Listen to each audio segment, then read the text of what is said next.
Haleluya, terima kasih Tuhan. Bapa di dalam sorga yang kami kenal dan kami sembah di dalam nama Tuhan Yesus Kristus, mengucap syukur buat segala yang Tuhan perbuat dalam kehidupan kami. Jika di pagi hari yang baru ini, di hari Minggu pagi ini, kami kembali boleh berkumpul di tempat ini untuk berbuat bakti, beribadah kepada Engkau, bersekutu dengan pribadimu lewat pengajaran firman yang ada. Penyertaan dan pemeliharaan Tuhan sepanjang minggu yang telah berlalu, kami mengucap syukur. Kebutuhan kami dicukupkan oleh Tuhan.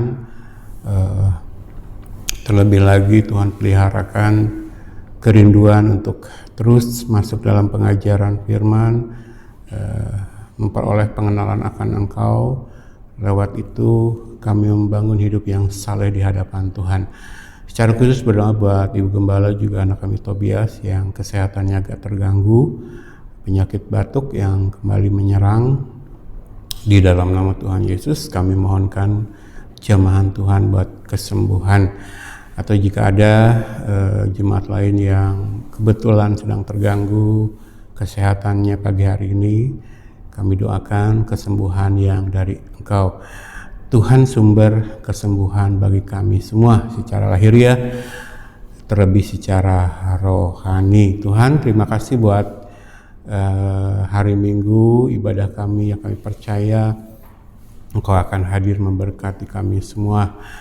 Dengan segala kerendahan hati kami mohonkan Roh Kudus bekerja dalam hati dan pikiran kami, tidak saja menyingkapkan rahasia kebenaran firman, tetapi menanamkannya dalam-dalam di hati dan pikiran kami, supaya kami tidak berdosa kepada Tuhan, melainkan dibangun semakin indah dalam pemandangan Tuhan, dimampukan mengasihi Engkau hari ini lebih baik dari kemarin, dan besok lebih baik dari hari ini, semua untuk hormat dan kemuliaan nama Tuhan.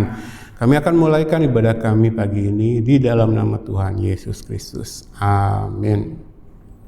Selamat pagi jemaat yang saya kasih, silakan duduk. Kita akan lanjutkan pelajaran kita. Jadi saya bersukacita dan bergembira karena semakin banyak respon dan pertanyaan yang masuk ya menanggapi pelajaran kita terakhir, dan saya kasih judul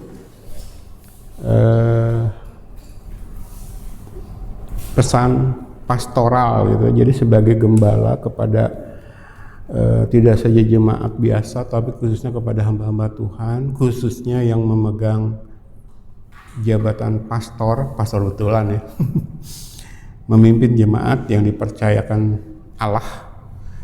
Jemaat-jemaat yang sudah ditebus oleh darah Kristus lalu dipercayakan di bawah pelayanan kita supaya memahami apa tugas seorang pastor dalam memimpin jemaatnya ya. Oke, kita lanjutkan. Nah, kemarin kita sudah sampai di sini ya. Isme-isme, lalu proses pengudusan yang akan membersihkannya, mengoreksinya. Janji saya minggu kemarin kita akan masuk ke mistisisme ya. Sebenarnya mistisisme itu salah satu dari jenis isme yang merasuk ke dalam gereja ya. Cuman bedanya mistisisme itu dia mempunyai kuasa kegelapan yang sangat kuat untuk menjauhkan mereka dari pengajaran firman. Jadi kalau orang sudah menganut mistisisme itu serba mistis gitu kan, kita sudah tahulah dalam praktek yang kita perhatikan di sekitar kita. Kalau sudah mistis itu dia sudah subjektif gitu. Semua yang dikejar adalah pengalaman pribadi, perasaan pribadi, lalu itu yang diajarkan, itu yang disaksikan. Subjektif berdasarkan orang yang mengalaminya gitu. Tidak lagi iman yang objektif yang berdasarkan kepada dasar yang benar, yaitu Alkitab ya. Tapi kita akan menanggapi dulu respon yang masuk terkait materi kita ya. Jadi tentang hal bahwa pewahyuan sudah ditutup ya, setelah Roh Kudus menuntun Nabi dan Rasul menyampaikan firman Allah sampai kepada menuliskannya, lalu pewahyuan ditutup, lalu lewat proses kanonisasi menjadi Alkitab yang kita pegang ya. Dan kita sudah dapat teks Alkitab yang menyatakan bahwa pewahyuan sudah ditutup. Yang kita ambil dari Wahyu pasal yang terakhir itu ya, Wahyu pasal 22 yang menyatakan jangan menambah, jangan mengurangkan nubuatan dalam kitab ini. Tapi kita akan belajar beberapa hal. Kemarin ada yang masuk bertanya, kalau sudah ditutup pewahyuan, kenapa zaman sekarang, khususnya di bawah pengaruh Pentakosta karismatik, banyak yang mengklaim pewahyuan baru, lalu ngarang-ngarang Pentakosta kedua, ketiga, demi mereka mendapatkan status rasul gitu, pembenaran mendapatkan wahyu baru. Karena sudah selesai kan. Artinya zaman rasul yang benar seperti yang dijelaskan dalam perjanjian baru sudah kita jelaskan berkali-kali, 13 orang yang memiliki otoritas untuk menuliskan, mendapat ilham dari Allah lalu sampai menuliskannya menjadi Alkitab. Itu 13 orang rasul. Jadi rasul dalam pengertian perjanjian baru, rasul Kristus adalah rasul yang dipilih langsung oleh Tuhan Yesus ya. Cuman ada 13. Memang perjanjian baru menuliskan jenis rasul lain, yaitu rasul gereja. Misalkan Timotius, Silwanus, Barnabas ya, teman seperjalanan penginjilan Paulus, itu disebut rasulnya gereja, disebut rasul juga gitu dalam perjanjian baru. Tapi bukan rasul Kristus. Coba periksa di perjanjian baru, mereka disebut rasul juga, tapi rasul gereja, utusan gereja. Tapi nggak sembarangan juga gitu, mereka menyandang jabatan rasul gereja ini. Ya salah satu cara untuk mengeceknya adalah hubungan kedekatan mereka dengan rasul Kristus gitu ya. Misalkan Timotius, Silwanus, Barnabas itu jelas relasinya dengan Paulus gitu kan. Jadi nggak sembarangan gitu. Jadi di perjanjian baru memang ada jenis rasul lain, yaitu rasul gereja. Ditulisnya juga rasul aja. Coba periksa. Kalau menyangkut nama-nama ini ditulisnya rasul aja, nggak rasul Kristus gitu. Jadi kalau rasul Kristus 13 orang, 12 murid Yesus plus Paulus, sedangkan rasul gereja itu utusannya gereja membantu para rasul ini ya. Rasul dalam bahasa Inggris apostle atau dalam bahasa Yunani apostolos. Kata Yunani memiliki arti seorang yang diutus. Dalam PB, jawatan ini terutama merujuk kepada 12 murid yang Yesus pilih untuk menemaninya, Markus 3 ayat 13-19, dan Matias dipilih oleh rasul lain untuk menggantikan Yudas, Kisah 1 ayat 15-26. Yesus memberi mereka kuasa untuk melakukan mujizat sebagai autentikasi atas kerasulan mereka, Matius 10 ayat 1, 2 Korintus 12 ayat 12, dan otoritas untuk berbicara sebagai utusannya. Setiap buku dalam PB ditulis oleh seorang rasul atau seseorang yang ada di bawah asuhan rasul. Bandingkan Yohanes 14 ayat 26. Ajaran para rasul ini adalah fondasi atau dasar dari gereja. Efesus 2 ayat 20. Yesus sendiri memilih Paulus menjadi rasul. Kisah 9 ayat 15, 22 ayat 14, 26 ayat 16, bandingkan Galatia 1 ayat 1, dan melatihnya untuk tugas pelayanan kerasulan, Galatia 1 ayat 12 dan 16. Para rasul yang dipilih langsung oleh Yesus ini menyandang jawatan rasul-rasul Yesus Kristus, Apostles of Jesus Christ, Galatia 1 ayat 1, 1 Petrus 1 ayat 1.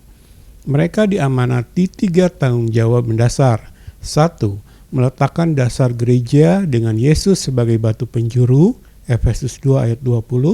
2. Menerima, menyatakan, dan menuliskan firman Allah, Efesus 3 ayat 5, Kisah 11 ayat 28, 21 ayat 10 dan 11. Dan 3. Memberikan konfirmasi firman yang mereka sampaikan melalui tanda-tanda, mujizat-mujizat, dan kuasa-kuasa. 2 Korintus 12 ayat 12, bandingkan Kisah 8 ayat 6 dan 7, Ibrani 2 ayat 3 dan 4. Perbedaan antara Rasul Yesus Kristus dan Rasul Gereja. Sebutan rasul digunakan dalam pengertian yang lebih umum dan ditujukan kepada orang lain selain ke-13 Rasul Yesus Kristus pada gereja mula-mula seperti Barnabas, Kisah 14 ayat 4, Silas atau Silwanus, Timotius, juga yang lain, Roma 16 ayat 7, Filipi 2 ayat 25. Mereka yang bukan Rasul Yesus Kristus disebut representatif atau perwakilan atau utusan atau rasul gereja-gereja. 2 Korintus 8 ayat 23. Mereka tidak mengangkat diri mereka sendiri atau melanggengkan jawatan itu, juga tidak menggantikan rasul lain yang mati. Nabi dalam bahasa Inggris prophet, dalam bahasa Yunani prophetes di Perjanjian Lama. Merujuk kepada semua penulis Perjanjian Lama. Ungkapan dalam Perjanjian Baru, hukum Taurat dan kitab nabi-nabi merujuk kepada keseluruhan Perjanjian Lama. Kisah 24 ayat 14. Hukum-hukum Taurat, the law atau Pentateuch, ditulis oleh Musa yang juga disebut dalam Alkitab sebagai nabi. Ulangan 18 ayat 15.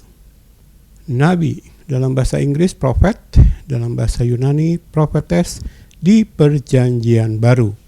Dalam Perjanjian Baru merujuk kepada bukan jemaat biasa yang memiliki karunia bernubuat, melainkan orang-orang yang ditugaskan secara khusus dalam gereja mula-mula. Jawatan nabi ini tampaknya eksklusif untuk berfungsi di dalam jemaat lokal, jadi mereka bukan orang yang diutus sebagaimana para rasul.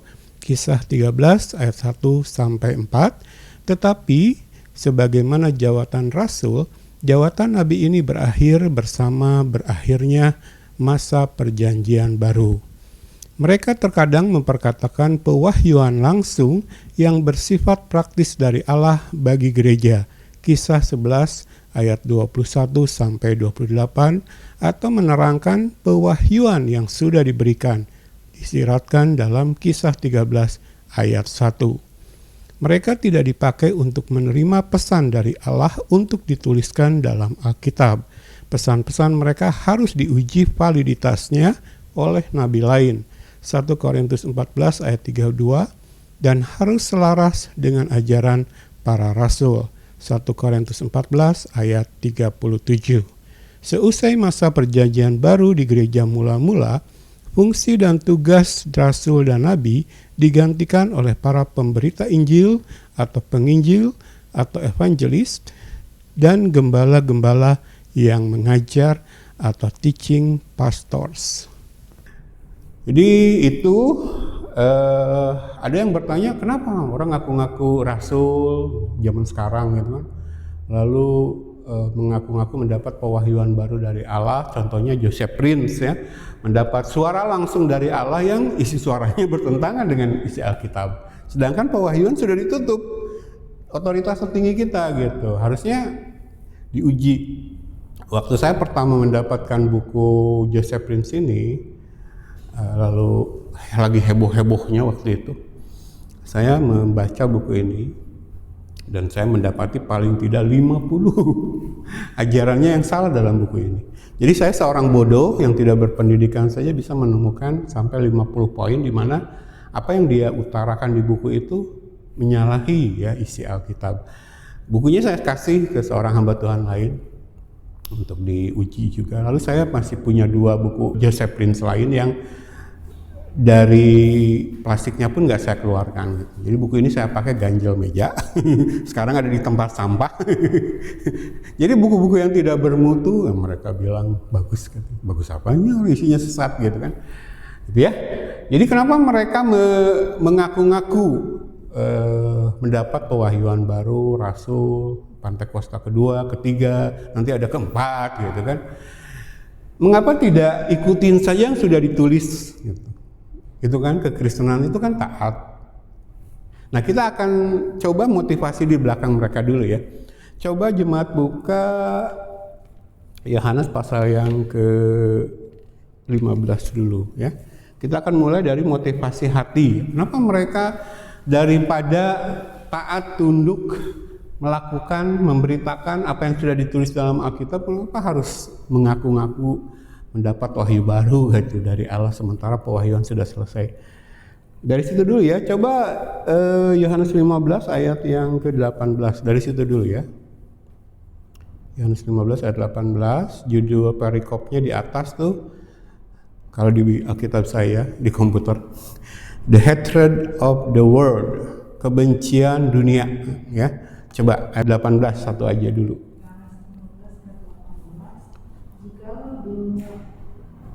Jikalau dunia membenci kamu, ingatlah bahwa ia telah lebih dahulu membenci aku daripada kamu. Nah, Yesus katakan kepada murid-muridnya, jikalau dunia membenci kamu, murid-muridku, ingat bahwa ia telah lebih dahulu membenci aku daripada kamu.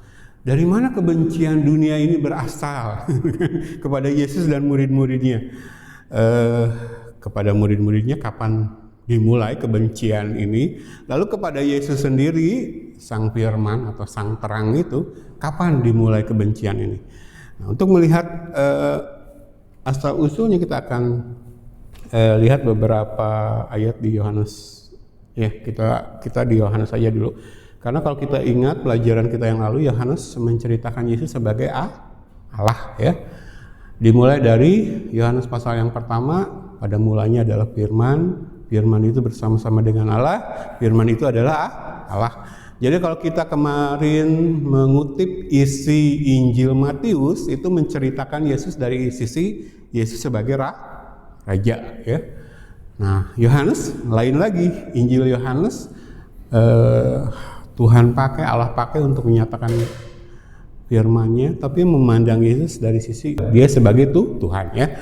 Jadi dari awal Yohanes membuka Injilnya, dia langsung menyatakan bahwa dia adalah Allah gitu ya. Oke.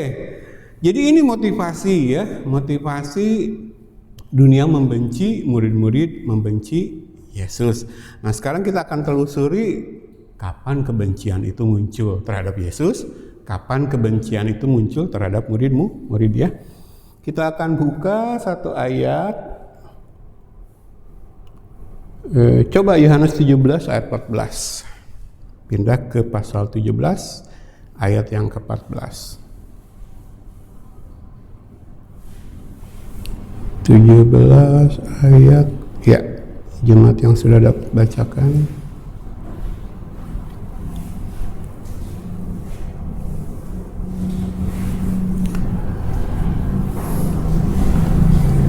Yohanes 17 ayat 14. Aku telah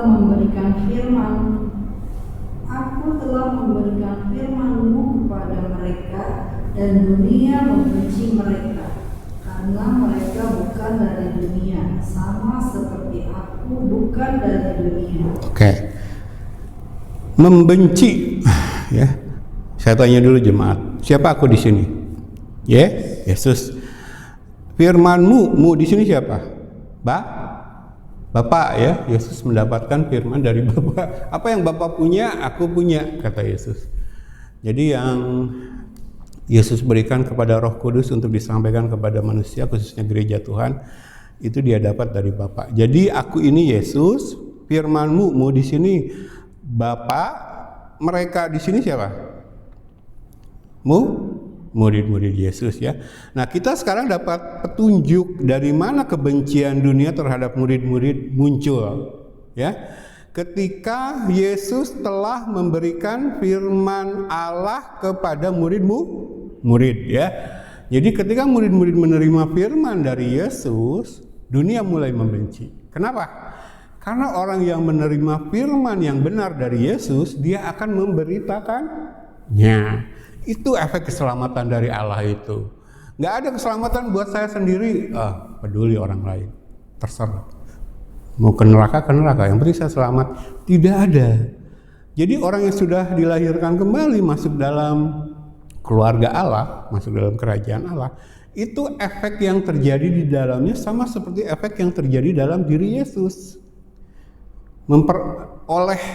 Mempunyai firman dari Bapa, maka dorongan yang ada adalah menyampaikannya kepada sebanyak mungkin orang. Karena kalau Yesus berkata, akulah terang dunia, lalu berkata ke murid-muridnya, kamu adalah terang dunia, itu kodratnya terang itu bersinar, dan ketika dia bersinar dia menyatakan terangnya, mengusir kegelapan. Saya mau katakan, baik hamba Tuhan, gembala, jemaat, pastor, itu ketika memperoleh firman dari Yesus, firman yang diperoleh dari Allah Bapa, itu otomatis dia akan menyampaikannya, gitu kan? Jadi kehidupan kita tuh seperti suratan yang terbuka, seperti cermin pantulan. Apa yang kita peroleh dari Allah, dari Yesus, langsung kita bagikan.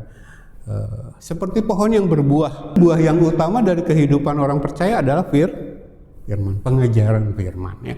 Jadi dari ayat ini kita mendapatkan alasan kenapa dunia membenci murid-murid, yaitu ketika Yesus memberikan firman Allah kepada mereka, lalu mereka memberitakannya. Ya, jadi setelah menerima firman dan memberitakannya, dunia membenci mereka. Gitu. Coba satu ayat dulu. Yohanes 7 ayat yang ke-7a. Kita mundur sedikit ke awal, ke pasal yang ke-7, baca ayat yang ke-7. Yang A-nya aja dulu. Yohanes 7 ayat 7, dunia tidak dapat membenci kamu, Tetapi ia membenci aku. Sudah, selesai. A-nya dulu. Nanti B-nya ya kita bahas. Dikatakan di sini dunia tidak dapat membenci kamu. Ini Yesus katakan kepada murid-murid. Jadi Yesus katakan di awal pelayanan murid-murid para rasul ini, dunia tidak membenci kamu. Yang mereka benci aku. Kenapa murid-murid waktu itu belum dibenci dunia? Karena di awal pelayanannya mereka sama seperti yang lain, ya. Mereka belum menerima firman dari Yesus, mereka belum memberitakan firman dari Yesus. Jadi orang-orang Yahudi itu melihat murid-murid Yesus ya sama seperti mereka, orang Yahudi lainnya, gitu. Tidak ada bedanya. Tapi begitu kita masuk ke Yohanes 17 ayat 14 tadi yang sudah kita bacakan, begitu Yesus mengajarkan firman dari Bapa kepada murid-murid, lalu mereka memberitakannya, mulailah dunia membenci, ya. Di situ muncul awal kebencian terhadap murid-murid. Jadi motivasi dunia membenci murid-murid karena firman, ya. Jadi sebenarnya yang dunia benci bukan murid-muridnya, tapi firman. Tapi karena murid-murid sudah menerima firman lalu memberitakannya, maka mereka dibenci. Itu asal mula kebencian dunia terhadap murid-murid. Nah, sekarang yang B-nya, coba baca. Sebab aku bersaksi tentang dia bahwa pekerjaan-pekerjaannya jahat. Ya.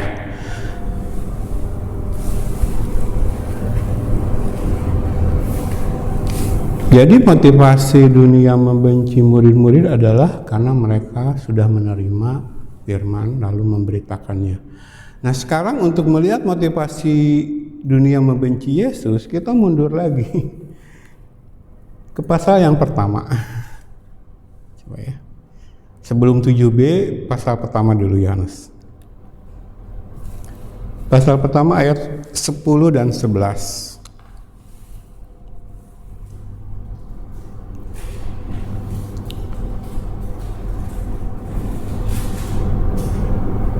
Yohanes 1 ayat 10 dan 11.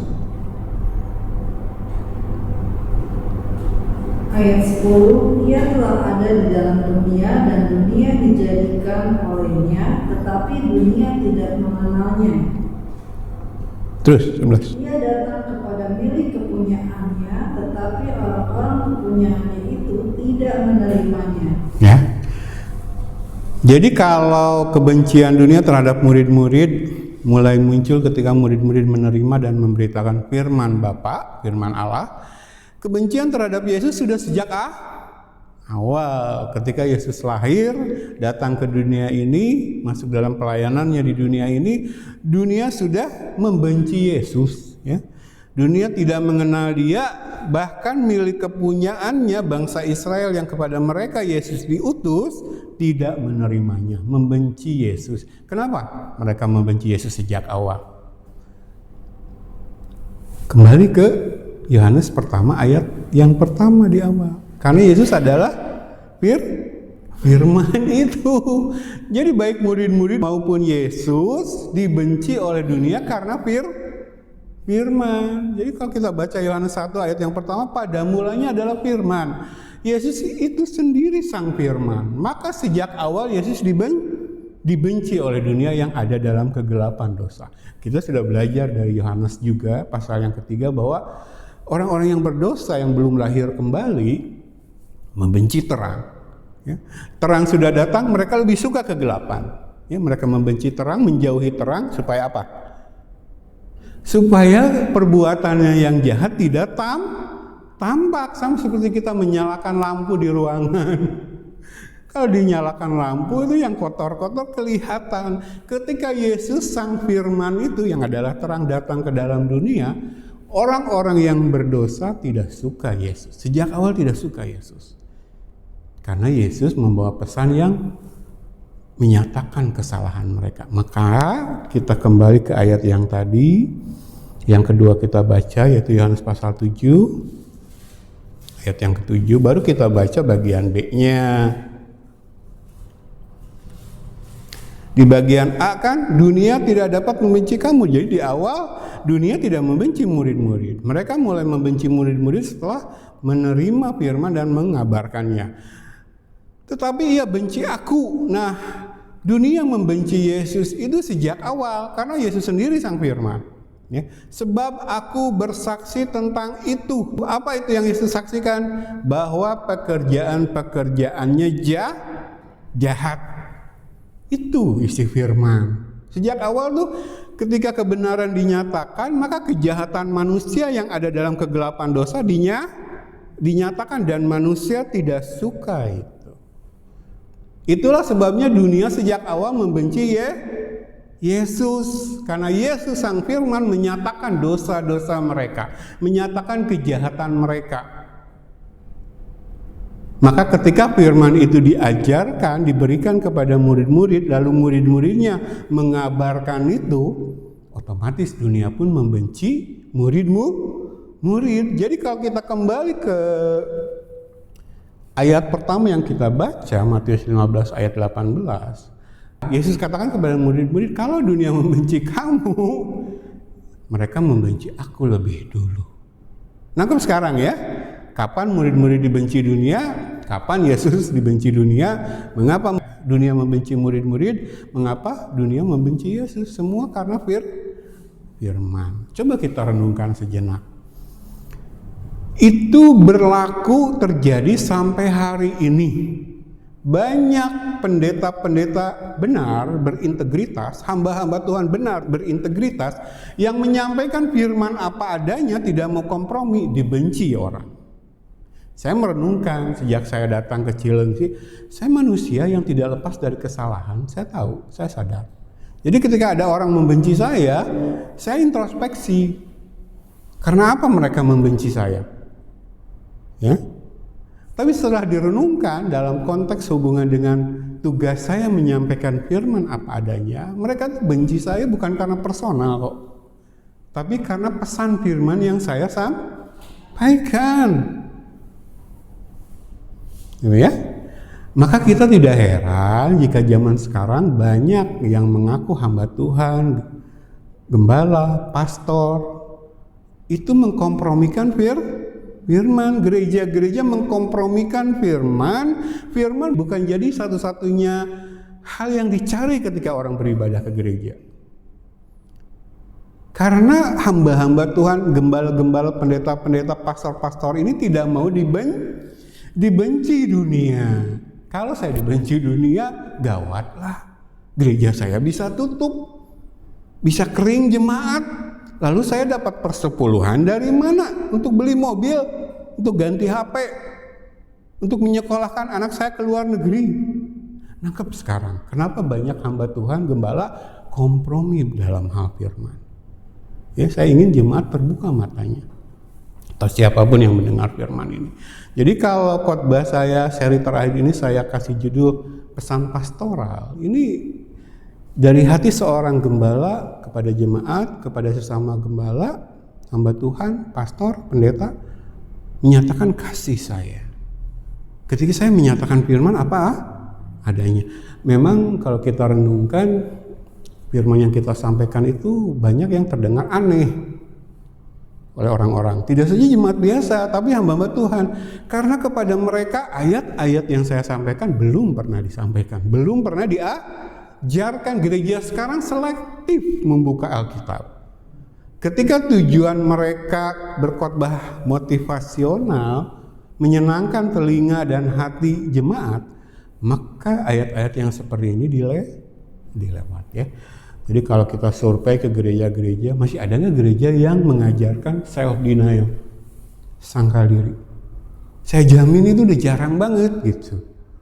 Karena mereka harus berkhotbah memotivasi justru. Kejar keinginanmu. Selama hidup di dunia kejar kesuksesan. Bukan berarti sukses salah ya. Tidak ada lagi yang mengajarkan self denial sebagai kontrol. Buah Roh Kudus dalam kehidupan orang-orang yang sudah dilahirkan kembali. Kan? Pengendalian diri kan? Kejar karir boleh. Firman tidak melarang kejar karir. Tapi ketika kita memiliki self denial, kita memiliki pengendalian. Sampai mana tuh karir membahayakan iman saya? Sampai di mana karir saya menjerumuskan orang banyak? Misalkan di TikTok kita berkarir, dapat uang banyak, tapi kontennya itu menyesatkan orang gitu, membuat orang jadi hidup konsumerisme, hedonisme. Hati-hati, itu nanti kamu mati atau Yesus datang duluan, ketemu Yesus, akan dimintai pertanggungjawaban. Tapi salah satu ciri gereja akhir zaman adalah buta terhadap penghakiman Allah. Kan kemarin kita sudah belajar ya. Yang menginsafkan dunia tentang dosa, kebenaran, penghakiman adalah Roh Kudus. Kalau mereka belum lahir kembali, belum punya Roh Kudus, mereka nggak sadar bahwa apapun yang dikatakan, dipikirkan, dilakukan, itu ada penghakimannya. Lihat pengkhotbah ayat terakhir. Ya, mereka nggak sadar itu. Jadi kita mencoba ingatkan. Jadi ini suara pastoral dari saya, dari kita, kepada orang Kristen dimanapun yang mendengar khotbah ini, back to Bible. Ayat-ayat yang di skip, dilewat-lewat itu baca. Ketika Yesus datang kali yang kedua untuk menghakimi, dia sebagai firman akan membunuh orang-orang yang menolak firman. Jadi berurusan dengan firman tuh mau pilih sekarang ketika masa anugerah pengampunan dari Allah masih terbuka, atau nanti ketika Yesus datang kali yang kedua, dia sebagai firman, tapi firman yang menghakimi ya. Jadi kalau Dani menyampaikan ayat-ayat seperti ini, bukan Dani menghakimi, Dani menyampaikan apa isi Alkitab yang ujungnya nanti ada penghakiman gitu ya. Jadi kita mendapatkan motif ya, kenapa dunia membenci Yesus. Sejak awal dunia membenci Yesus karena Yesus adalah sang firman. Terang itu ketika dia datang menerangi banyak hal yang salah-salah diterangi gitu. Sehingga yang perbuatannya jahat membenci terang, menghindari terang, tidak mau datang kepada terang supaya perbuatan-perbuatan jahat mereka tidak terampak. Yohanes pasal 3. Itu. Jadi sejak awal dunia membenci Yesus, dunia tidak mengenal dia, bahkan bangsanya sendiri Israel yang kepada mereka Yesus diutus tidak menerima. Langsung coba kalau saya ada waktu ya di pertemuan lain, saya akan mempresentasikan ayat-ayat di Yohanes saja. Perkembangan bagaimana bangsa Israel tuh membenci Yesus, menolak Yesus sampai merencanakan pembunuhan terhadap Yesus. Karena Yesus adalah firman ya, terang itu. Nah, murid-murid mulai dibenci oleh dunia juga ketika mereka menerima firman lalu memberitakannya ya. Jadi itulah motivasi mereka. Mereka tidak mau menerima firman, tidak mau menerima firman yang sudah ditutup pewahyuannya karena mereka tahu kalau mereka melakukan itu mereka akan dibenci oleh dunia. bisa jadi gereja mereka jadi sepi. Ketika mulai mengkhotbahkan firman yang benar, satu demi satu pergi jemaatnya. Loh, kami datang ke gereja minggu buat loncat-loncat, buat lihat multimedia. Coba renungkan, saya ajak jemaat merenungkan. Saya kemarin merenungkan sampai berapa jam ya? Apa sih fungsinya memasang lampu kerlap-kerlip, lampu sorot di atas mimbar gereja? Coba jujur ya, renungkan ini secara jujur. Buat Allah atau buat manusia? Buat manusia. Bohong loh kalau bilang buat Allah. Ayo buat Allah saya pasang lampu sorot. Yang disorot manusia. Pujian penyembahan pakai rok mini lagi di panggung. Loncat-loncat pakai rok mini lagi. Saya sudah menyaksikan gereja yang begitu. Begitu duniawi. Ada cheerleader di atas mimbar gereja, ada cheerleader. Luar biasa ya gereja sekarang. Bohong itu kalau mereka melakukan itu buat Yesus. Ketika mereka berkata, ayo kita nyanyi dangdutan. Lagunya apa? Yang biasanya kita dangdutan. Suka-sukanya Tuhan. Kita lakukan dangdutan, joget buat Allah. Bohong. Karena patokan kita kebenaran, firman. Tidak ada. Saya sudah cerita ya, ketika bait Allah pertama yang dibangun Salomo ditahbiskan, imam-imam tidak kuat berdiri, mereka jatuh karena hadirat Allah memenuhi bait Allah. Apa mereka kepikiran mau loncat-loncat? Apakah mereka kepikiran mau pasang lampu kerlap-kerlip dan lampu sorot di mimbar? Pusatnya Yesus, pusatnya Allah, bukan manusia, termasuk musik gereja.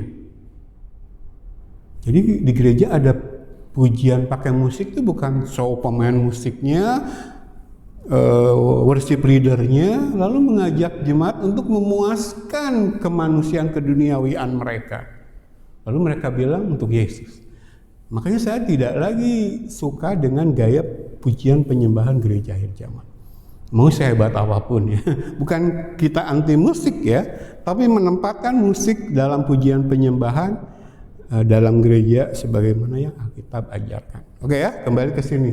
Sekarang jemaat bisa menangkap motivasi di balik mereka menolak pewahyuan telah ditutup.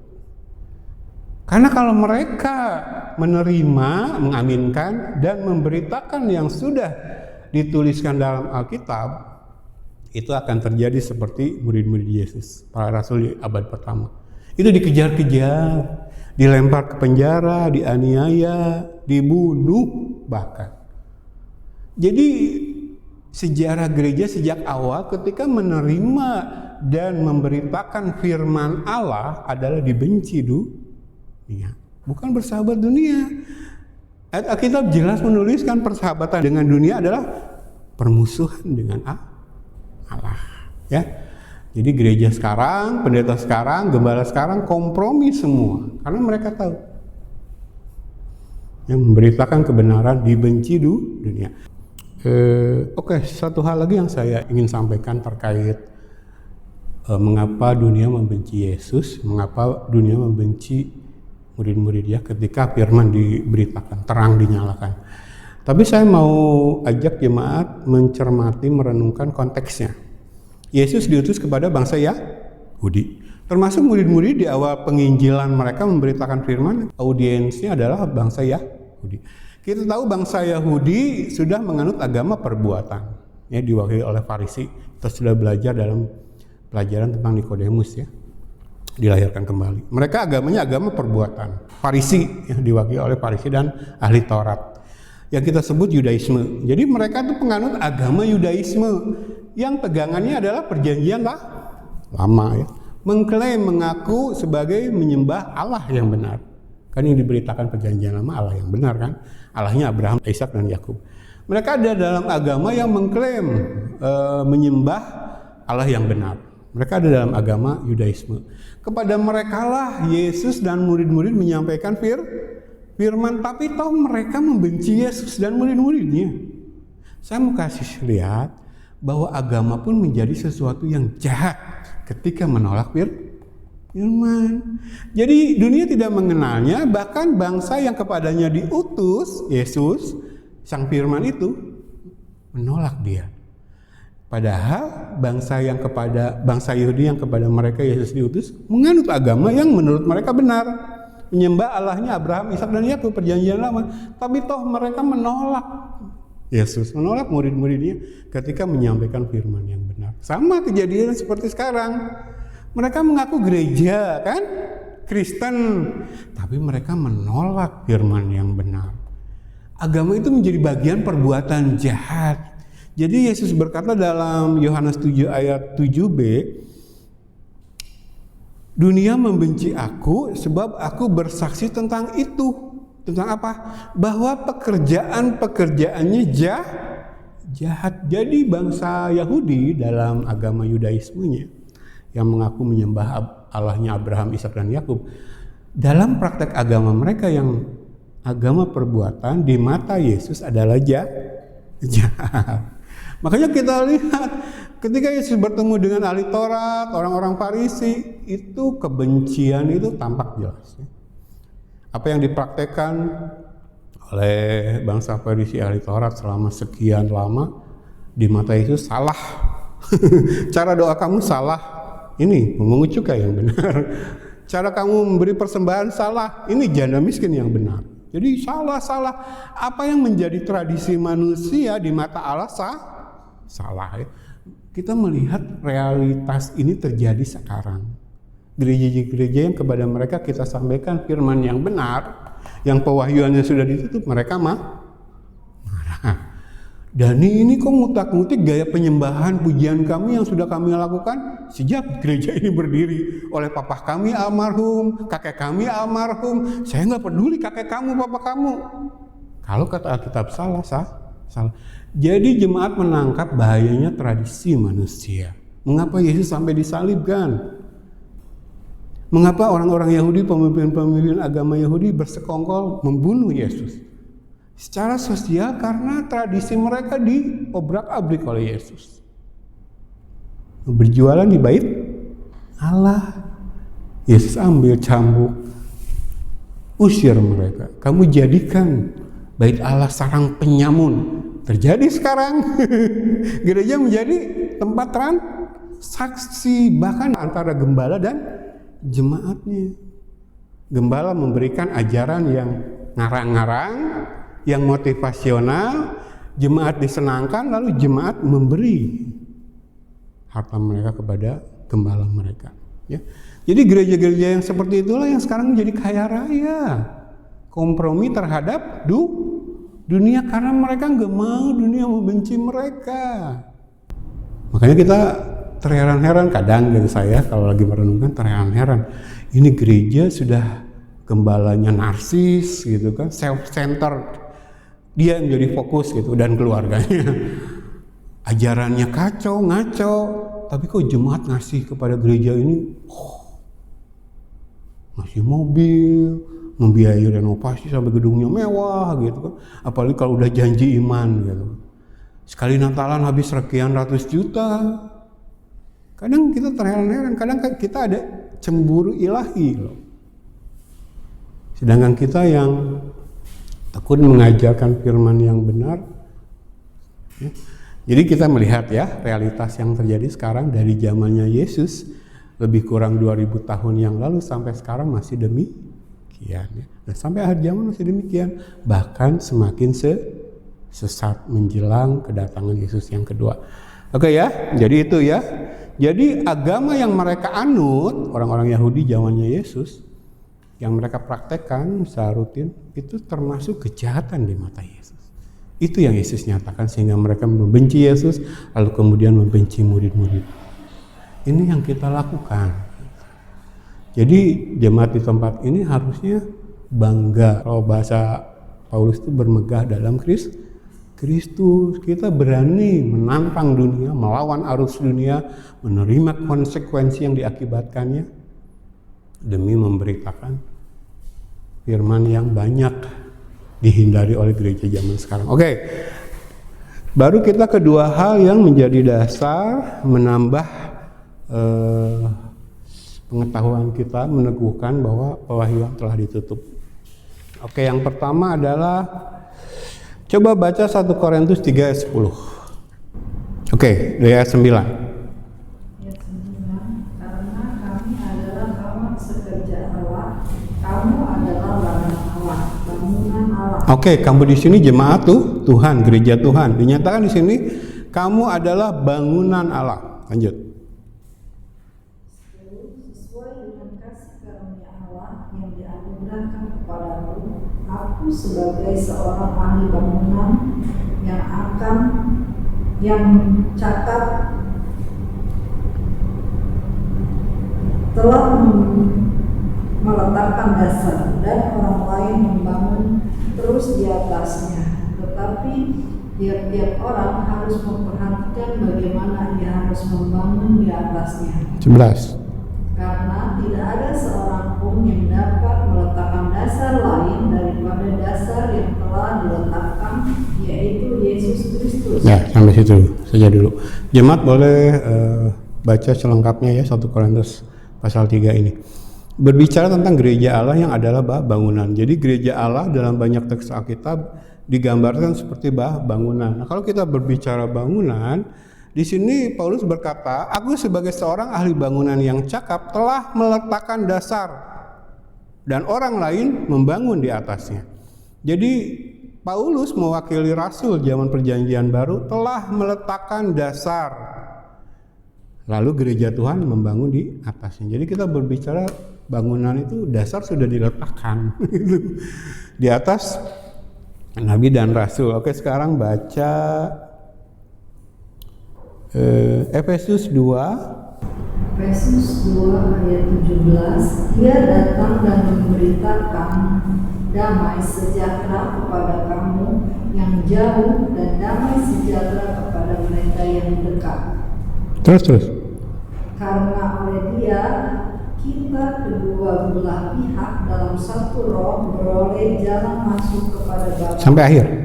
Demikianlah kamu bukan lagi orang asing dan pendatang, melainkan kawan sewarga dari orang-orang kudus dan anggota-anggota keluarga Allah, yang dibangun di atas dasar para rasul dan para nabi, dengan Kristus Yesus sebagai batu penjuru. Di dalam Dia tumbuh seluruh bangunan rapi tersusun menjadi bait Allah yang kudus di dalam Tuhan, dan di dalam Dia kamu juga turut dibangunkan menjadi tempat kediaman Allah di dalam Roh. Oke. Tadi Paulus katakan dalam 1 Korintus 3, aku ahli bangunan yang cakap. Ahli bangunan dalam 1 Korintus pasal 3 ayat 10 dipakai kata yang darinya kita mendapatkan kata arsitek. Dalam bahasa aslinya, bahasa Yunani, itu dari sana kita mendapatkan kata arsitek. Jadi Paulus sebagai rasul yang ditugaskan untuk menuliskan Alkitab mengatakan bahwa dia sebagai arsitek sudah meletakkan dasar. Nah, sekarang di Efesus pasal yang kedua dikatakan yang dibangun di atas dasar para rasul dan para nabi dengan Kristus Yesus sebagai batu penjuru. Jadi kalau kita berbicara gereja sebagai bangunan, dasar sudah diletakkan, tidak ada yang bisa membangun di atas dasar yang lain. Ya, dasarnya Yesus sendiri, firman yang sudah ditutup pewahyuan. Kalau kita membangun kan ngutak-ngatik lagi dasar, itu artinya bikin bangunan yang lain kan. Bangunan itu dasarnya sudah diletakkan. Tugas gereja adalah membangun di atasnya. Jadi kalau ngutak-ngatik lagi dasar, itu artinya membangun bangunan yang lain. Itu bukan gereja Tuhan. Karena gereja Tuhan dasarnya sudah diletakkan. Jadi dibangun di atas nabi dan rasul yang ditugaskan menulis kitab ini. Sudah selesai, sudah ditutup. Dasar sudah diletakkan. Tugas kita membangun di atasnya. Tapi yang menarik di sini dikatakan dibangun di atas dasar para rasul dan para nabi, dengan Paulus mengaku sebagai arsiteknya ya di 1 Korintus 3. Lalu dengan Kristus Yesus sebagai batu penjuru. Jadi para rasul dan nabi ini membangun dasar tidak sembarangan, tapi mengikuti batu penjuru yang adalah Yesus. Artinya Alkitab yang mereka tulis, wahyu dari Allah yang kemudian sudah ditutup, itu bercerita tentang Yesus. Emang Alkitab dari Kejadian sampai Wahyu bercerita tentang siapa? Tentang Yesus gitu kan. Nah, Yesus sudah jadi batu penjuru. Nah, saya kasih satu gambar yang mudah-mudahan bisa memberikan gambaran ya. Apa yang disebut batu penjuru yang di atasnya fondasi atau dasar itu dibangun ya. Jadi kalau kita lihat bangunan zaman itu bentuknya seperti ini. Ini dasar ya, ini fondasi. Tapi di bawahnya itu ada batu penjuru. Ya, bentuknya seperti inilah kurang lebih. Jadi di sudut-sudutnya itu ada batu penjuru. Kalau bangunannya segi 4, berarti ada 4 batu penjuru yang diletakkan sebagai dasar paling dasar. Lalu yang namanya fondasi, dasar, yang dikatakan Nabi dan Rasul, pewahyuan mereka, dibangun di atas dasar batu penjuru ini. Jadi batu penjuru ini acuan dari dasar ini, Nabi dan Rasul dibangun gitu kan. Artinya pewahyuan yang mereka tuliskan dalam Alkitab itu ya tentang Yesus gitu. Yesus yang jadi penjuru, yang jadi batu penjuru ya. Jadi kalau batu penjurunya bentuknya segini ya dasar dibangun ngikutin batu penjuru gitu. Terserah batu penjurunya mau diletakkan di mana, dasar itu ngikutin gitu. Nah, saya kasih gambarannya biar jelas. Ini batu penjurunya, misalkan segi 4 lah bangunannya. Yesus batu penjuru. Maka yang namanya dasar, fondasi ya dibangun berdasarkan batu penjuru gitu, ngikutin batu penjuru. Itulah. Baru di atasnya dibangun bangunannya, kan? Gitu. Jadi bangunan gereja ngikutin dasar, tapi dasar itu dibangun ngikutin batu penjuru. Batu penjuru inilah Yesus. Ya, sudah selesai diletakkan di atas Nabi dan Rasul. Jadi Nabi dan Rasul menuliskan Alkitab ini tentang Yesus. Tidak tentang hal lain, tentang Yesus. Dan sudah ditutup, dasar sudah diletakkan. Tidak ada yang membangun di atas dasar yang lain. Makanya kalau zaman sekarang ada yang mengaku hamba Tuhan mendapat pewahyuan baru seperti Joseph Prince, lalu beda dengan isi Alkitab, artinya mereka ngutak-ngatik dasar yang sudah dibangun. Tidak ada lagi dasar ini. Kalau mau mengaku gereja Tuhan, dasarnya harus ini yang diletakkan Nabi dan Rasul dengan Yesus batu penjuru. Kalau mereka membangun yang lain, artinya mereka membangun bangunan lain, bukan gereja Tuhan yang dibangun oleh Yesus sendiri. Matius 16 ayat 18. Nangkep sekarang jemaat. Jadi kalau ada di sekeliling kita gereja-gereja yang mengajarkan hal lain selain yang dituliskan dalam Alkitab, itu mereka sedang membangun sesuatu yang bukan di atas dasar yang sudah diletakkan menurut batu penjuru. Tapi mereka sedang membangun bangunan lain. Lalu bagaimana mereka bisa mengklaim itu gereja Tuhan Yesus? Bagaimana mereka bisa mengklaim akan masuk surga? Yang masuk surga itu ini. Gereja Tuhan yang dibangun di atas dasar yang sudah diletakkan, ya. Jadi ini peneguhan bahwa pewahyuan sudah tutup ya. Jadi dasar itu sudah diletakkan. Tugas gereja itu sudah membangun saja di atas dasar yang sudah ada.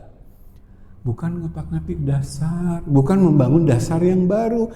Lalu kalau hamba Tuhan sekarang di bawah gerakan NAR tadi ya, New Apostolic Reformation, mengaku mereka rasul, mengaku mereka mendapatkan pewahyuan Tuhan, lalu membangun gereja mereka atas pewahyuan yang mereka klaim dari Allah. Mereka bukan gereja Tuhan, karena pewahyuan sudah selesai. Jadi mereka membangun dasar baru. Pantekosta kedua, Pantekosta ketiga, ini mau diletakkan di mana dasar ini? Supaya mereka bisa mengklaim mendapat pewahyuan dari Allah, lalu mengajarkan itu kepada jemaat yang mereka tipu. Nah, jemaat senang ditipu, malah memberi dengan berlimpah-limpah kepada mereka. Tidak menguji isi firman-Nya dari dasar yang sudah diletakkan.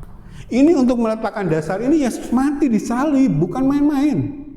Maka hanya yang diselamatkan oleh kematian Yesus, yaitu yang dilahirkan kembali, yang akan menerima dasar. Dengan taat, dengan tekun, dengan setia membangun di atas dasar yang sudah diletakkan. Tidak ada niatan membangun dasar yang lain. Oh, bukan gereja Tuhan.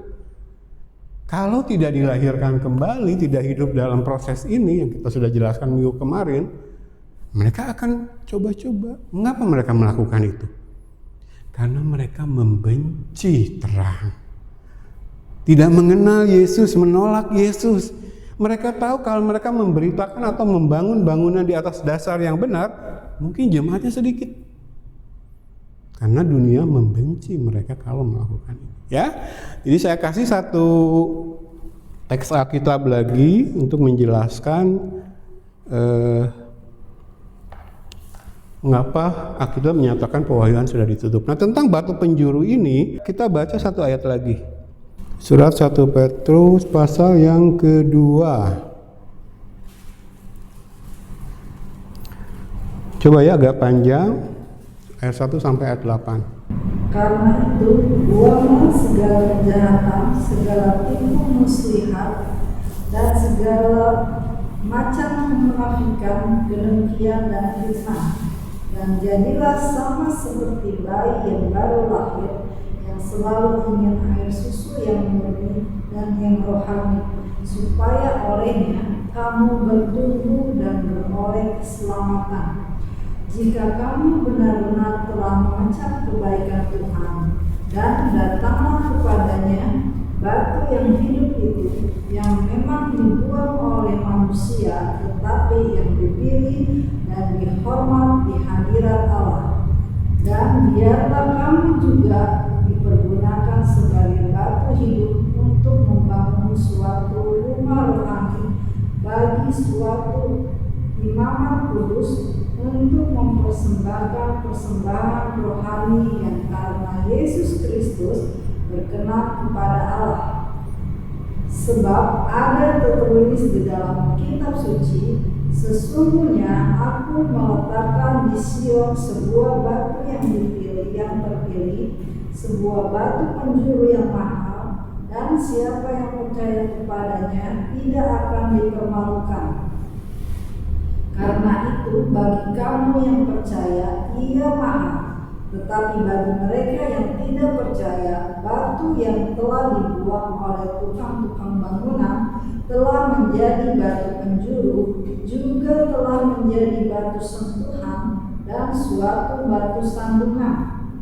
Mereka tersandung padanya karena mereka tidak taat kepada firman Allah, dan untuk itu mereka juga telah disediakan.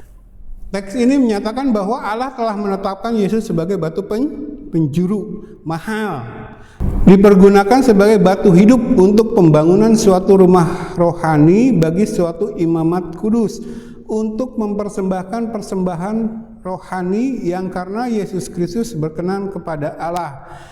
Sebab ada tertulis dalam kitab suci, sesungguhnya aku meletakkan di Sion sebuah batu yang terpilih, Yesus ya, sebuah batu penjuru yang mahal karena harus dengan darahnya, harus dengan mati di atas salib. Dan siapa yang percaya kepadanya tidak akan dipermalukan, ya, pasti masuk surga, pasti selamat. Karena itu bagi kamu yang percaya, Yesus sang batu penjuru itu mahal, tetapi bagi mereka yang tidak percaya dibuang, ya. Jadi batu yang dibuang oleh tukang-tukang bangunan, oleh dunia, oleh mereka yang tidak percaya, telah menjadi batu penjuru, juga telah menjadi batu sentuhan dan suatu batu sandungan. Lihat, batu penjuru itu adalah Yesus, ya. Alkitab ini berbicara tentang Yesus.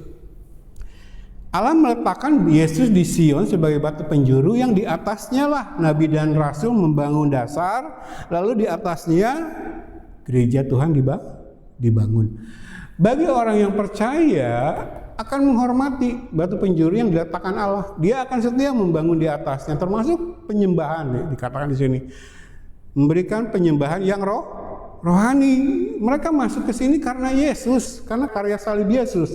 Karena sudah dilahirkan kembali, mereka masuk ke sini, mereka taat di sini, membangun gereja Tuhan, memberikan persembahan yang rohani, bukan sekedar loncat-loncat, karena jasmani lahiriah dipuaskan oleh musik yang indah dan sebagainya, oleh multimedia yang oke, gitu kan. Tapi secara rohani, ingat Yesus berkata kepada perempuan Samaria, Allah menghendaki penyembah-penyembah yang menyembah dalam roh dan kebenaran, yang rohani, yang dibangun di atas kebenaran, yang sudah pewahyuannya ditutup. Bukan kita menciptakan penyembahan gaya sendiri, yang pusatnya manusia gitu loh, bukan Allah lagi. Itu artinya membangun penyembahan itu di atas dasar yang lain, bukan gereja Tuhan. Karena kalau gereja Tuhan, penyembahan harus berdasarkan kebenaran, lalu penyembahan dalam roh. Artinya orang-orang yang menyembah itu rohnya sudah dihidupkan. Itu artinya ketika Yesus berkata, Allah menghendaki penyembah-penyembah yang menyembah dalam roh dan kebenaran. Dalam roh artinya rohnya hidup. Artinya sudah dilahirkan kembali, sudah selamat.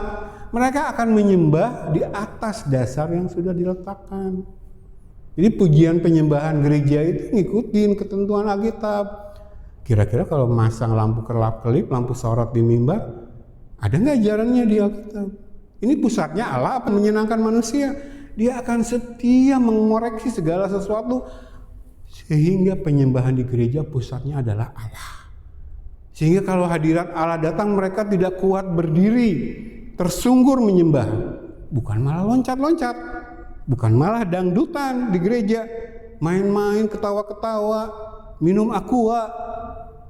Waduh, kalau lihat ibadah zaman sekarang udah gak menghormati kekudusan Allah, saya bilang ya. Jadi ini Yesus yang ditetapkan sebagai batu penjuru yang dibuang oleh tukang-tukang, oleh dunia dibuang. Yang tidak percaya membuang Yesus, menolak Yesus. Tapi bagi yang percaya, janji Tuhan mereka tidak akan dipermalukan. Batu penjuru Yesus itu mahal, darahnya sendiri, bukan dengan emas perak, tapi dengan darahnya yang mahal.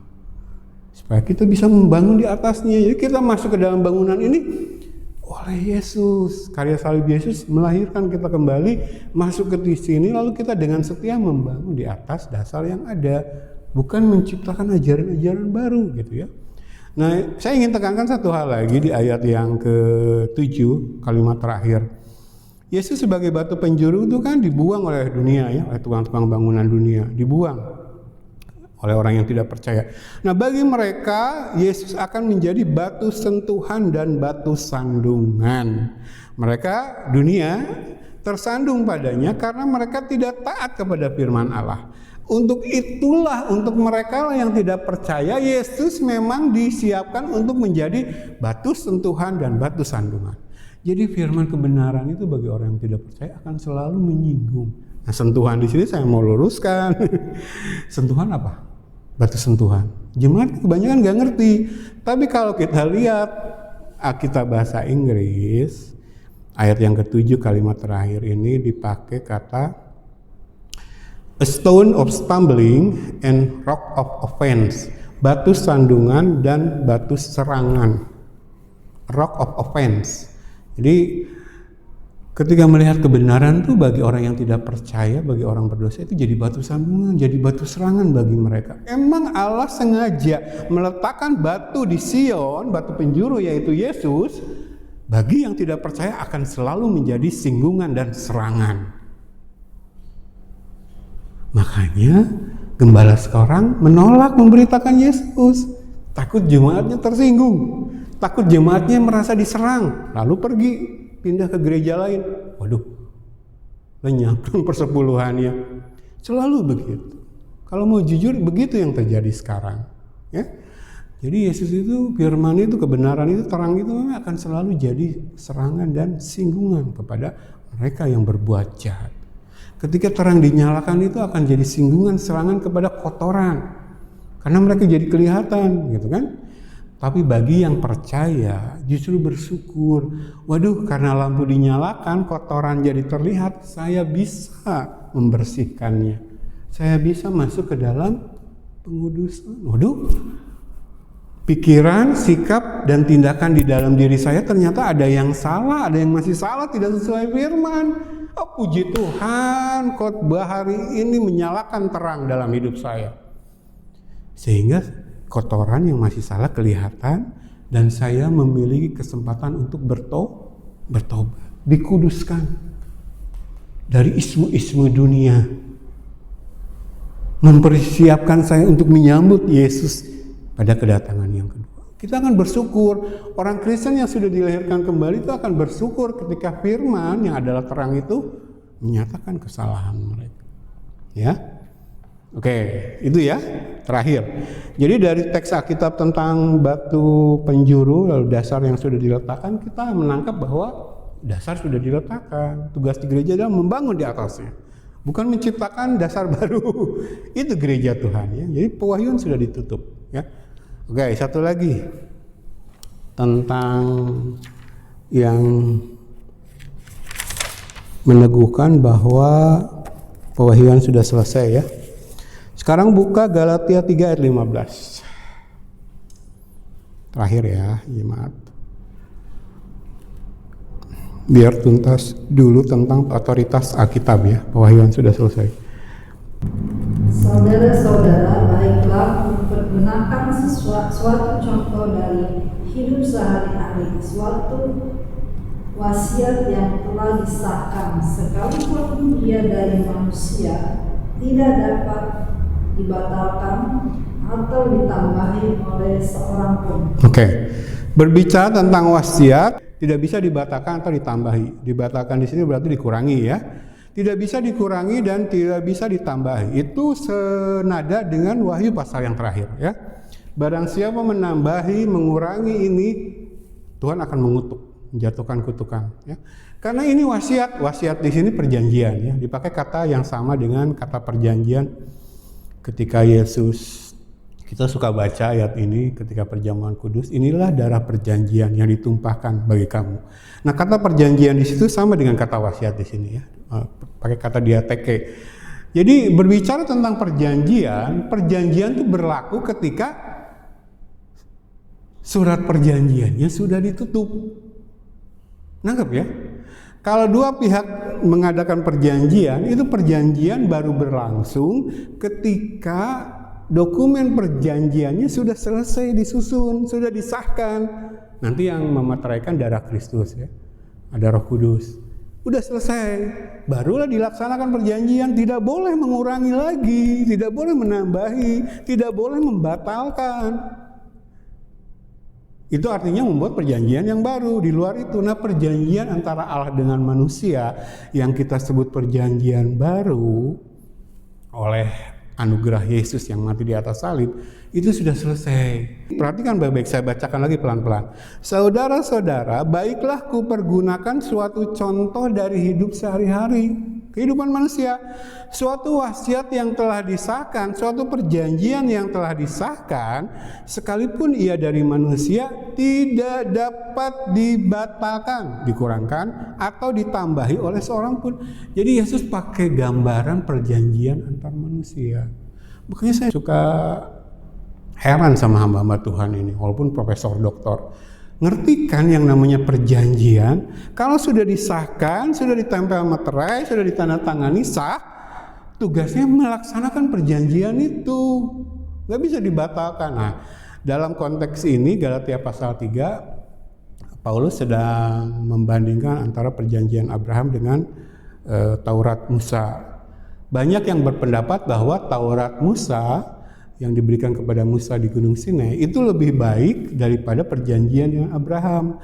Nah, lewat Galatia pasal 3, Paulus membantah itu, menolak itu. Paulus bersikukuh bahwa perjanjian dengan Abraham lebih kuat. Artinya perjanjian Abraham yang sudah sah tidak bisa dibatalkan, tidak bisa ditambahi. Yang ujungnya adalah keselamatan di dalam Kristus, termasuk gereja. Itu perjanjian dengan Abraham. Jadi perjanjian itu nggak bisa dibatalkan.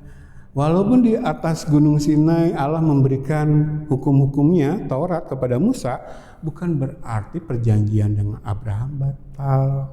Karena perjanjian yang sudah disahkan bahkan antara manusia itu tidak bisa dibatalkan, tidak bisa ditambahi, harus dilaksanakan. Nah, perjanjian Allah dengan manusia lewat hukum-hukum perjanjian yang sudah dituliskan dalam Alkitab sudah disahkan oleh darah Yesus. Nanti Roh Kudus menjadi jaminan di dalam diri orang percaya. Udah disahkan dengan kematian Yesus. Maka tugas selanjutnya adalah melaksanakan hukum perjanjian. Artinya sudah disahkan, sudah ditutup. Kalau belum ditutup, masih ada pewahyuan lagi, lalu kapan kita melakukan? Nanggap ya jemaat, perjanjian itu kalau belum disahkan, bubuhi materai lalu ditandatangani, masih terbuka, kapan melaksanakannya? Karena pelaksanaan perjanjian itu dilakukan setelah perjanjiannya sah. Sah itu ditutup dengan materai dan tanda tangan. Ya. Nah, dalam konteks perjanjian Allah dengan manusia yang dituliskan dalam Alkitab, ini sah ketika darah tercurah di atas salib, darah Yesus. Lalu Roh Kudus dikirim kepada jemaat lewat kelahiran kembali, sealed, menjadi jaminan bahwa apa yang dijanjikan dalam perjanjian ini bagi yang percaya akan dia terima, menunggu dia di sorga. Nangkep jemaat? Perjanjian yang sudah disahkan, maka berikutnya follow up-nya adalah melakukan dengan tekun. Bukan mengotak-atik lagi perjanjian dengan pewahyuan baru. Ya, nangkep sekarang. Kenapa pewahyuan sudah ditutup ya? Jadi lewat ilustrasi bangunan, lalu wasiat ini, kita mendapati bahwa pewahyuan memang sudah ditutup ya. Coba sekarang ayat terakhir ya sebelum kita tutup pelajaran pagi ini. Ibrani 9. Kita buka Ibrani pasal yang 9, ayat yang terakhir ya. Kita baca satu ayat lagi, tapi saya rindu jemaat baca di rumah secara lengkap ya. 13-14. Ya. Ibrani 9 ayat 13. Sebab jika darah domba jantan dan darah lembu jantan dan percikan abu lembu muda menguduskan mereka yang najis, sehingga mereka disucikan secara lahiriah, betapa lebih darah Kristus yang oleh Roh yang kekal telah mempersembahkan dirinya sendiri kepada Allah sebagai persembahan yang tak tercacat, akan menyucikan hati nurani kita dari perbuatan-perbuatan yang sia-sia, supaya kita dapat beribadah kepada Allah yang hidup. Terus. Karena itu, ia adalah perantara dari suatu perjanjian yang baru, supaya mereka yang telah terpanggil dapat menerima bagian kekal yang dijanjikan. Sebab ia telah mati untuk menebus pelanggaran-pelanggaran yang telah dilakukan selama perjanjian yang pertama. 2 ayat lagi, 16-17. Sebab di mana ada wasiat, di situ harus diberitahukan tentang kematian pembuat wasiat itu. Karena suatu wasiat barulah sah kalau pembuat wasiat itu telah mati, sebab ia tidak berlaku selama pembuat wasiat itu masih hidup. Terakhir, 18. Itulah sebabnya maka perjanjian yang pertama tidak disahkan tanpa darah. Oke, sampai situ ya, tapi jemaat baca keseluruhan Ibrani pasal 9. Di sini dikatakan, sebab di mana ada wasiat, di situ harus diberitahukan tentang kematian pembuat wasiat itu. Karena suatu wasiat baru sah kalau pembuat wasiat itu telah mati, sebab ia tidak berlaku perjanjian itu selama pembuat wasiat itu masih hidup. Darah tandanya.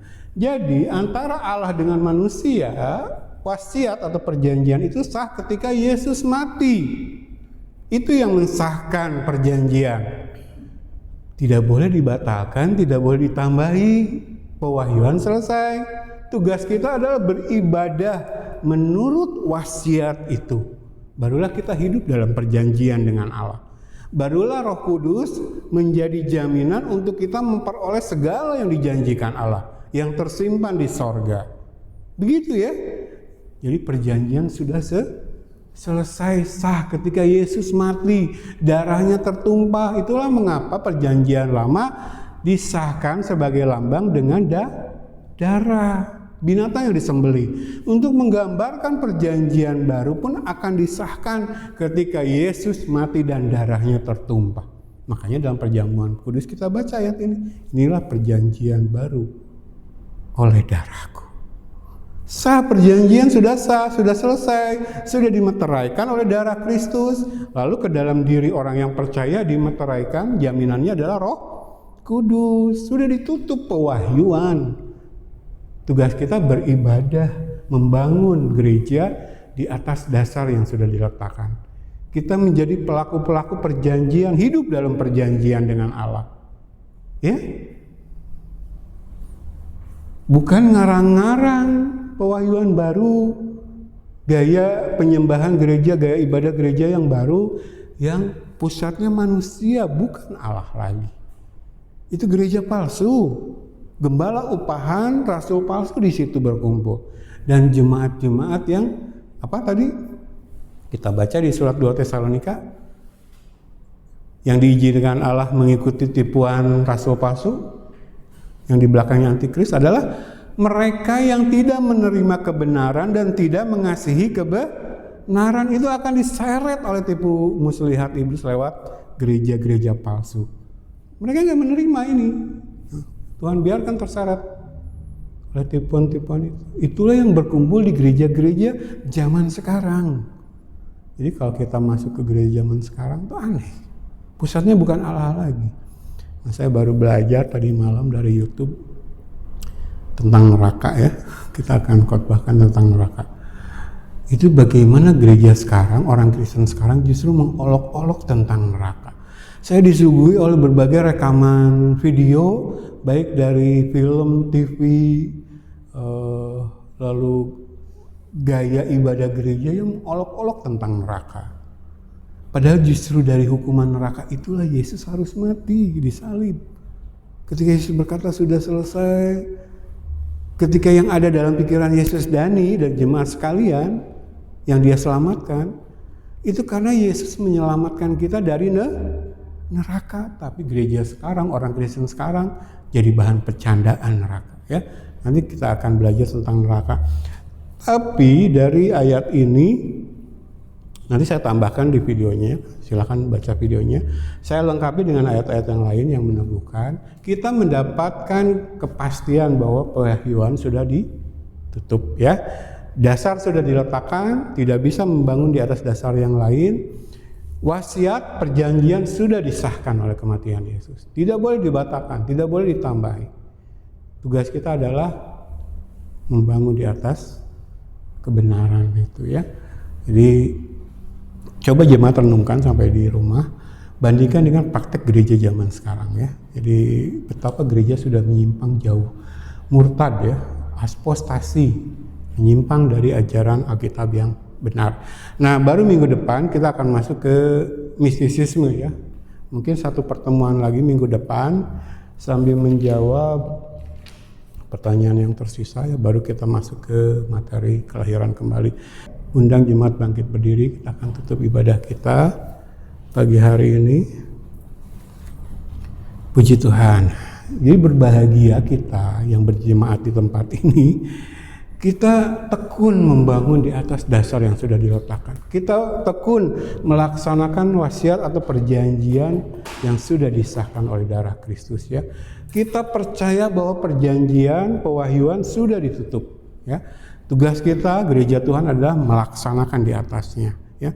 Yesus sebagai batu penjuru tidak menjadi serangan dan senggungan bagi kita. Walaupun lewat firman yang disampaikan itu mengekspos dosa dan kesalahan kita.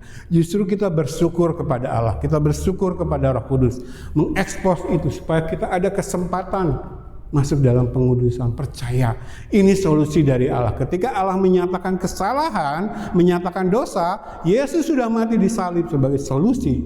Banyak orang menolak, banyak gereja orang Kristen menolak itu, menumpuk dosa, menumpuk kesalahan. Tapi kita rindu menemukan solusi di dalam Kristus. Dia sudah mati, kuasanya nyata bagi kita. Masuk dalam pengudusan, dipersiapkan untuk menyambut kedatangan Yesus kembali. Puji Tuhan. Gembala berdoa.